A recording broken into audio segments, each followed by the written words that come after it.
السلام عليكم ومرحبا بكم، ان شاء الله تكونوا كامل بخير وعلى خير وبصحة جيدة. قبل ما نبداو لا فيديو نصلوا على الرسول عليه افضل الصلاة والسلام. وصفتنا لنهار اليوم بسبوسة بجوز الهند، هايلة وبزاف بنينة بمكونات جد بسيطة موجودة في كل البيت. يعني كنقول لكم موجودة معناها موجودة صح. هاد البسبوسة بالنقرة وتتوجد في ساعة. بسم الله، نبداو في طريقة تحضير الشربات. عندنا 2 كيسين سكر، 4 كيسان ماء، شريحة ليمون، ملعقة صغيرة عطر الليمون، ونخلطو بارد في بارد ونحطوها تغلى مدة 10 دقايق.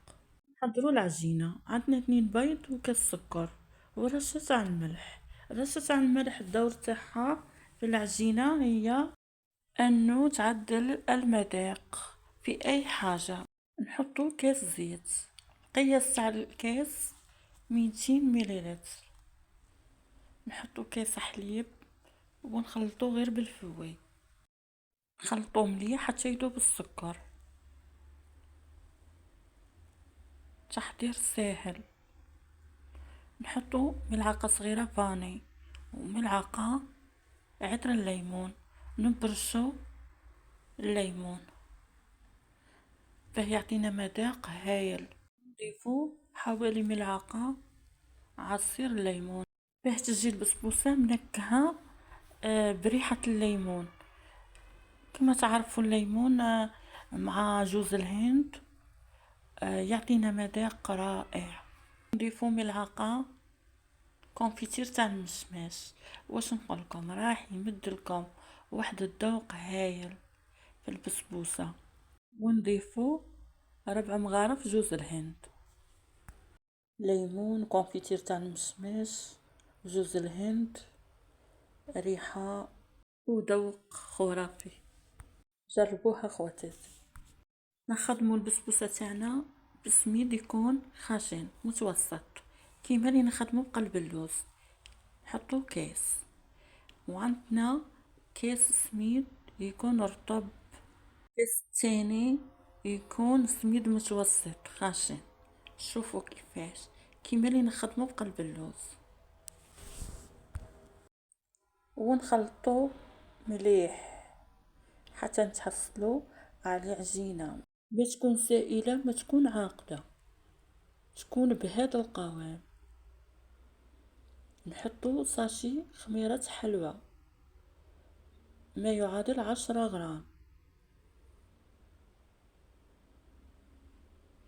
من الأحسن نغربلوها. نخلطو بالفوي. لما نخدمو ب4 حبات بيض راح يكون المقاس تاع الكاس يكون 220 مليلتر، والمقاس تاع الصينية يكون 30 سنتيم. ونحطو 2 خميرة حلوى ما يعادل 20 غرام. بعد ما دهنا الصينية نكبو العجينة تاعنا بالصينية المقاس تاعها 26 سنتيم، ونحطوها في الفرن درجة الحرارة 170. بعد ما حمرناها من فوق شوفوا كيفاش جات ما شاء الله. نسقيوها بالشربات. الشربات تكون باردة. لما نسقيوها ونشوفوا البسبوسة تاعنا قاعدة تشرب في هذيك الشربات يعني الوصفة ناجحة.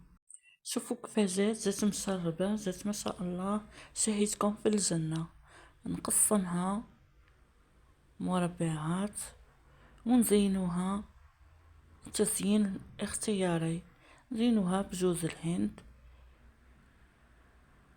ونحطو حبات الكرز بهذه الطريقة. نخلوها ترتاح مدة 3 ساعات ونقدموها في صحن التقديم. ان شاء الله وصفتنا تاع نهار اليوم تنال اعجابكم وتجربوها بطريقتي لانها وصفة ناجحة وتستحق التجربة وبزاف بنينة. شوفوا كيفاه جات مشربة شهيتكم في الجنة. كما شفتوا وصفة سهلة وسريعة التحضير وبزاف بنينة. نشكركم بزاف، ربي يحفظكم على التعليق المحفز الرائع وعلى دعمكم. ما تنسونيش باللايك والبارتاج وتفعيل الجرس ليصلكم الجديد. مع السلامة.